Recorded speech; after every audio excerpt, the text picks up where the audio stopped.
গৰৈমাৰীত আজিও অব্যাহত আছে আমচু নেতাক নিৰ্মমভাৱে হত্যা কৰাৰ বিৰুদ্ধে প্ৰতিবাদ।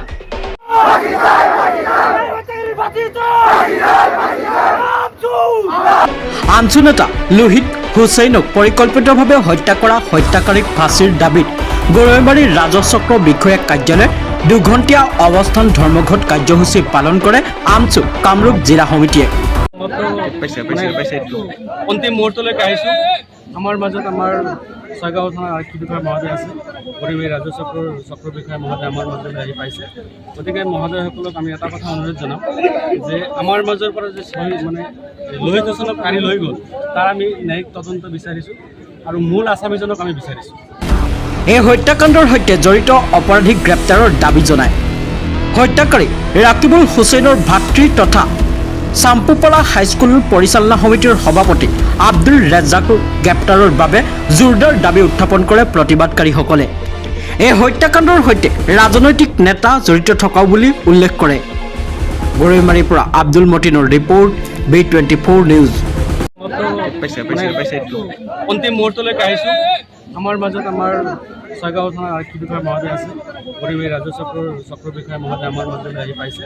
গতিকে মহোদয়সকলক আমি এটা কথা অনুৰোধ জনাম যে আমাৰ মাজৰ পৰা যে লোহিত হুছেইনক কাঢ়ি লৈ গ'ল তাৰ আমি ন্যায়িক তদন্ত বিচাৰিছোঁ আৰু মূল আসামীজনক আমি বিচাৰিছোঁ।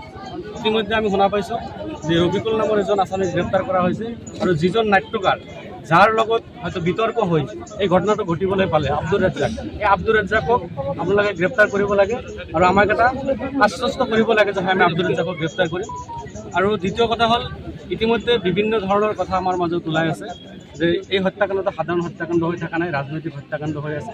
বিভিন্ন মহলৰ পৰা কথাখিনি আমাৰ মাজলৈ আহি আছে আৰু সেইদিনা আমি এটা কথা প্ৰত্যক্ষ কৰিছোঁ, আপোনাৰ কাৰ্যালয়ৰ সন্মুখত ৰাজনৈতিকভাৱে এটা ধৰ্ণা কাৰ্যসূচী কৰা হৈছিলে যে আব্দুল ৰেজ্জাকৰ ওপৰত আক্ৰমণ কৰা ব্যক্তিসকলক গ্ৰেপ্তাৰ কৰিবলৈ, আৰু সেই কাৰ্যসূচীৰ ফলস্বৰূপে আমি আমাৰ মাজৰ পৰা লোহিত হুছেইনক হেৰাইছোঁ বুলি আমি ইতিমধ্যে অনুভৱ কৰিছোঁ। যদি সেইদিনা কাৰ্যসূচী নহ'লে হয়, এই ৰাজনৈতিকভাৱে যদি কাৰ্যসূচীখন আমাৰ মাজলৈ যদি নাহিলে হয়, হয়তো তেওঁলোকে সাহস নাপালে হয়। তেওঁলোকে এই যিজন হত্যাকাৰী তাক উচতনি দিছে আৰু তেনেকুৱা প্ৰগ্ৰামৰ জৰিয়তে হত্যাকাৰীয়ে সাহস পাইছে।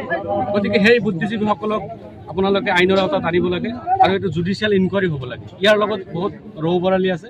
গতিকে আপোনালোকে যদি জুডিচিয়েল ইনকুৱাৰী দিয়ে তেতিয়াহ'লে সকলোখিনি কথা স্পষ্ট হ'ব।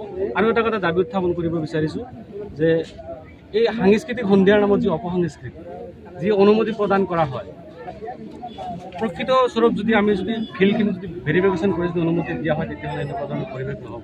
আমাৰ অঞ্চলত যিমানবোৰ সাংস্কৃতিক সন্ধিয়া হৈছে এনেকুৱা এটা উদাহৰণ নাই যে সেই সাংস্কৃতিক সন্ধিয়াত মাৰপিট হোৱা নাই।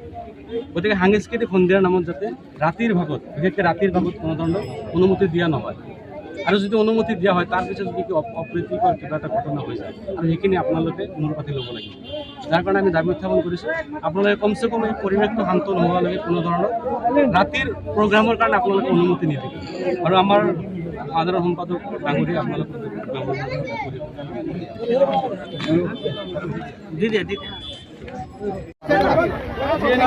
আমাৰ 2 ঘণ্টীয়া অৱস্থান কাৰ্যসূচী আমি প্ৰায় সমাপ্ত অন্তিম মুহূৰ্তলৈকে আহিছোঁ।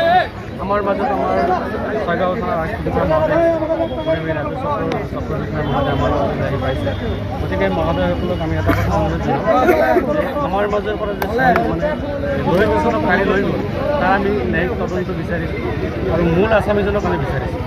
ইতিমধ্যে আমি শুনা পাইছোঁ যে ৰফিকুল নামৰ এজন আসামীক গ্ৰেপ্তাৰ কৰা হৈছে আৰু যিজন নাট্যকাৰ যাৰ লগত হয়তো বিতৰ্ক হৈ এই ঘটনাটো ঘটিবলৈ পালে আব্দুল ৰেজ্জাক, এই আব্দুল ৰেজ্জাকক আপোনালোকে গ্ৰেপ্তাৰ কৰিব লাগে আৰু আমাক এটা আশ্বস্ত কৰিব লাগে যে আমি আব্দুল ৰেজ্জাকক গ্ৰেপ্তাৰ কৰিম।